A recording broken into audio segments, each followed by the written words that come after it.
News update na naman po tayo ngayon mga ka-YouTube at mga ka-Facebook. Update po tayo sa naging pahayag ng Pangulong Bongbong Marcos sa kanyang paninindigan, kaugnay sa isyu ng West Philippine Sea na pilit na pinapasok ng China, at hinaharas pa yung mga kababayan nating mga mangingisda doon, at maging ang ating mga kasundaluhan na nagbabantay sa nasabing area. Narito po ang atin na namang nakalap na mga impormasyon.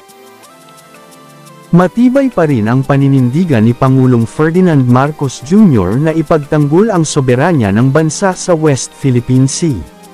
Sa panayam kay Pangulong Marcos bago bumiyahe patungong Australia nitong Miyerkules, nagpahayag ito ng pagkabahala dahil sa pagiging aktibo ng Chinese nautical assets sa WPS, kabilang na ang pagpapadala ng China ng mga barko ng Navy upang suportahan ang China Coast Guard sa lugar.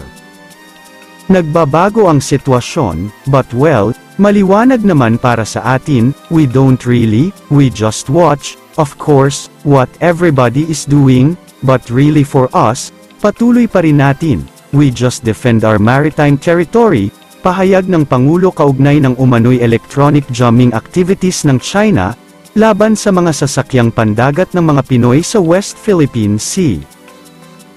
Ang pahayag ay inilabas ni Pangulong Bongbong Marcos kasunod ng pahayag ni Philippine Navy spokesperson for WPS Commodore Roy Vincent Trinidad nitong Martes, na tumindi pa ang nararanasang cyber interference at signal jamming ng mga barko ng pamahalaan na nagbabantay sa lugar, gayon din sa land-based communication equipment, so, that's essentially the issue there, so, that's the basic principle there, is that the fishers must be allowed to fish in their traditional fishing grounds, which belong in the maritime territory of the Philippines, pahabol pa ng Pangulo.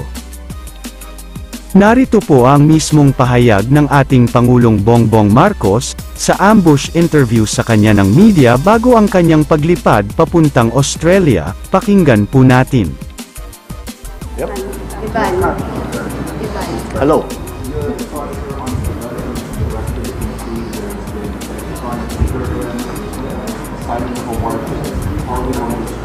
Yeah, it's worrisome because there are two elements to that. One is that it's the dati Coast Guard lang ng China ang gumagalaw dun sa area natin. Ngayon may Navy na, sumama pa mga fishing boat. So nagbabago ang sitwasyon. But well, maliwanag naman para sa atin. We just watch, of course, what everybody is doing. But really, for us, patuloy pa rin natin. We just defend our maritime territory. We continue to support all of our fishermen, our fisher folk who make their living from these fishing grounds.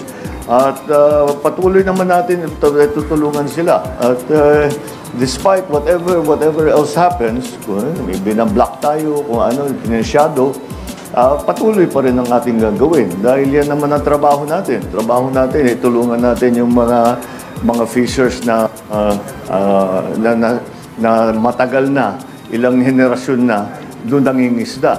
So that's essentially the issue there.